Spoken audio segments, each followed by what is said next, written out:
Government Trade Union Congress agree on 2 weeks to resolve labor issues. Meta to retire Facebook news in United Kingdom, France and Germany. 53 members of Burkina security forces killed in suspected jihadist attack. In sport, AFCON 2023 qualifier saw Tome and Príncipe to parade all foreign-based stars against Eagles. This is the MLC TV Global News reaching you live from the city of Lokoja, the continental state of Nigeria. I am Joy Moses. Thanks for joining us. The federal government and Trade Union Congress of Nigeria have agreed to give the government 2 weeks to address some of the grievances of the Congress.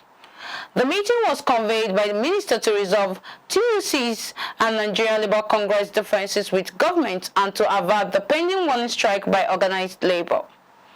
According to Lalong, the issues for which a 2-week timeline was set for their resolution include wage award for federal civil servants to cushion the effect of rising poverty among them, and tax exemption for a certain level of workers, both in the public and private sectors.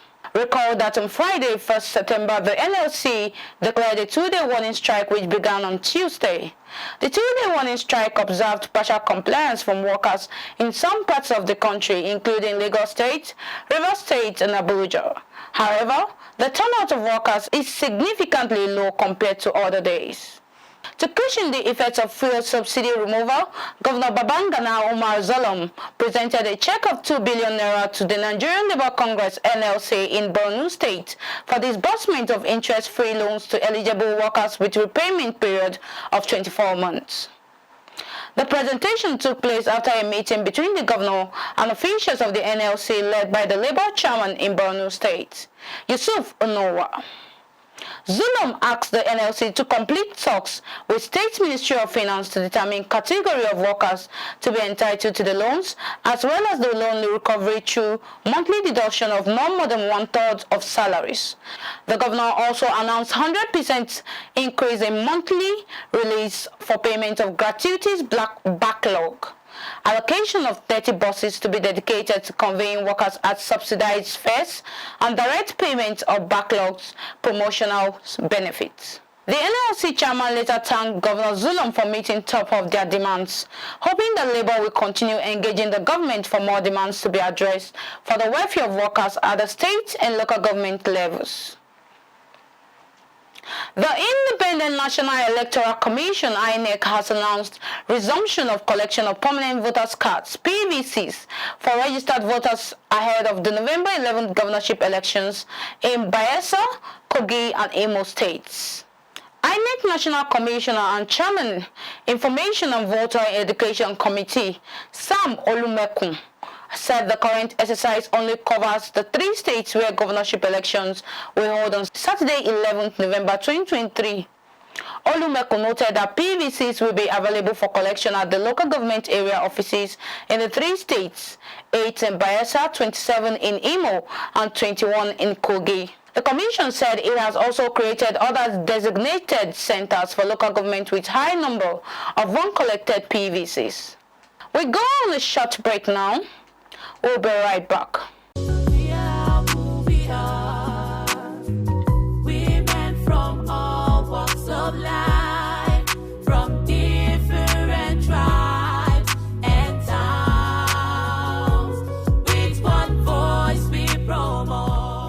Stand Up for Women's Society (SWS) cordially invites you to her National Conference and Summit 2023. Tag Women Bridge Builders in Good Governance and Societal Balance under the chairmanship of Senator Otumba Benga Daniel, FNSE, former governor of Ogun State. Special guest of honor, Senator George Akume, Secretary to the Governments of the Federation, SGF. Mother of the Day, Hajia Titi Atiku Abubakar, wife to the former Vice Presidents of Nigeria. Royal Father of the Day, His Royal Highness Alhaji Dr. Abubakar Shehu Abubakar III, CFR, Emir of Gombe. Host, Barrister Liberator Deborah Ijedele Adetona, International President, SWS. Date 13th to 16th September 2023. Venue, Top Rank Hotel Galaxy, Plot 245 Pau Mafen off Solomon Lar Utako, Abuja. Time 10 a.m. Come one, come all. Announcer, Planning Committee.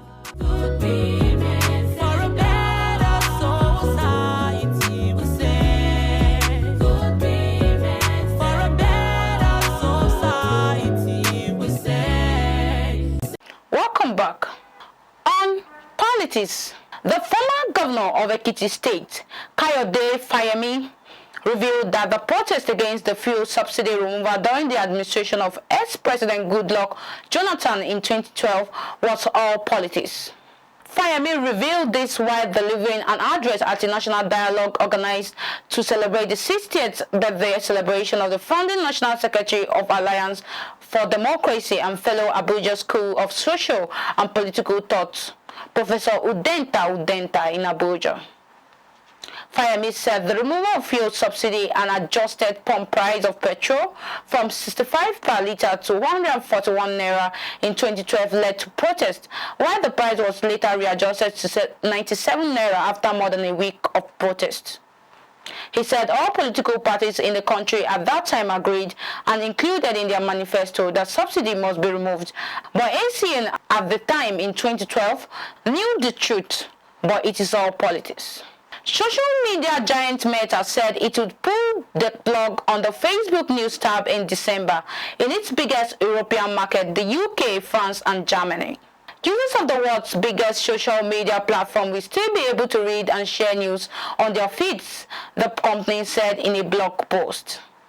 But Meta will no longer support the news tab and would not enter into any more deals with publishers to supply content in those countries, which account for more than 130 million users.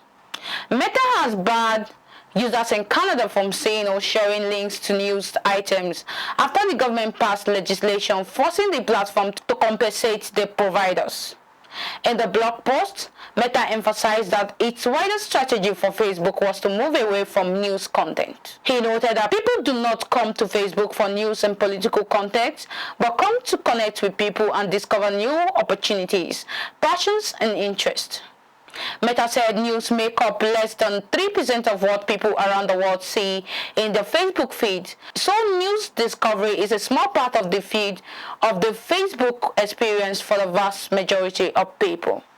On the foreign scene, 53 members of the security forces have been killed in an attack by suspected jihadists in northern Burkina Faso, the army said. 17 soldiers and 36 civilian volunteers for the army died on Monday while repelling an attack, the Army General Staff said in a statement.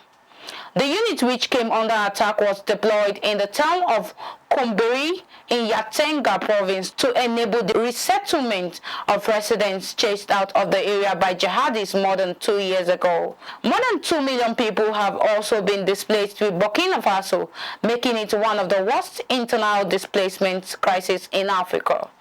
For sports update,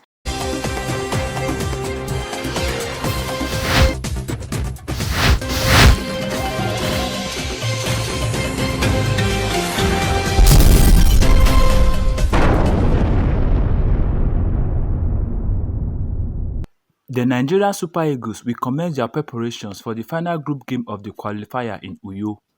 The three-time African champions will face Sao Tome and Príncipe in the final qualifying game of the 2023 African Cup of Nations on Sunday, September 10. The team head coach, Joseph Pesiro, released the list of the invited players for the game on the weekend after he agreed a new contract with the Nigerian Football Federation, NFF. His list comprised 3 new invitees, Gift Orban, Victor Boniface, and Tona Regal. Nigerian winger Samuel Chukwueze has been included in Italian giants AC Milan squad list for the 2023/24 UEFA Champions League group stage. The Nigerian international made his mark in the Europa League with Spanish side Villarreal and will look to impact Europe's premier club competition with the Rossoneri.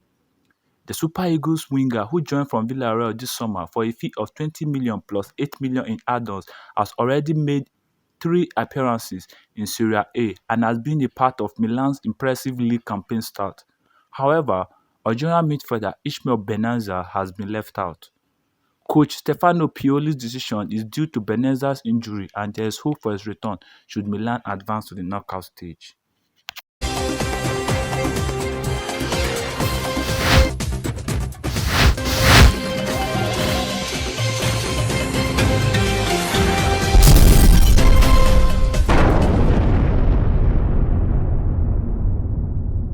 Joy Dada has the latest entertainment news.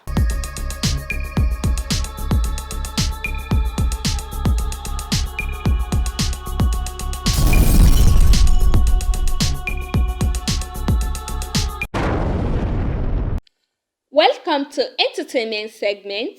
I am Joy Dada. On 8 September 2023, the BET announced the nomination for the 2023 BET Hip Hop Award. Burna Boy is currently leading the international charge of Nigerian music through his music, which has earned him several awards and helped him sell out choice venues. Burna Boy was the surprise artist on the list as he has 7 nominations, including the Hip Hop Artist of the Year and Song of the Year for Sitting on Top of the World, featuring 21 Savage. The hitmaker, who recently released his 7th album, I Told Them, was also nominated for Best Hip Hop Video, Best Collaboration, Best Live Performer, Lyricist of the Year, and Hustler of the Year. The 2023 BET Awards will be tapped in Atlanta on Tuesday, October 3rd, and will be premiered on BET on 1 week later on Tuesday, October 10th. Crossing over to Europe, US actor Danny Masterson has been sentenced to serve 30 years to life in prison for raping 2 women.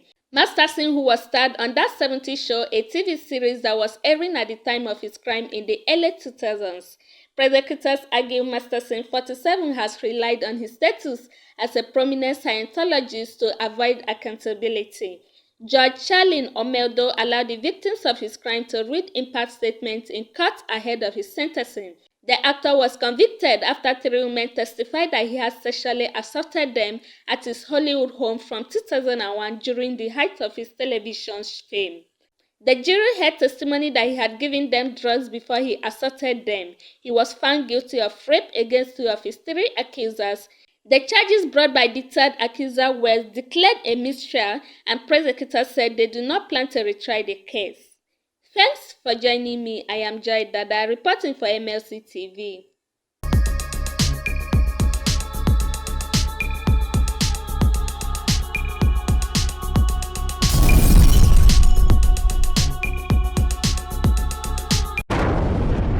Thanks for the update, Joy. And that is the size of our package. Do support us by subscribing to our YouTube channel, Malachite TV, like and follow our Facebook pages, MLC TV, MLC TV2, MLC TV Yoruba, and Ibirababe MLC TV, Instagram MLC TV 2021, Twitter Malachite TV, and TikTok Malachite_TV. For your event coverage, appearance on any of our programs, contributions, comments, advert placement, or sponsorship, please call or send SMS to any of our numbers displayed on your screen. Join Malachite TV online on weekends to watch our various programs. Saturday 7 p.m. Political Arena, Sunday 6 p.m. Women's World, and Monday 9 a.m. The Opinion. It is Malachite TV, reaching everywhere, informing everyone. Please be your brother's keeper to build a happier and better society together. I am Joy Moses. Thanks for watching. See you tomorrow.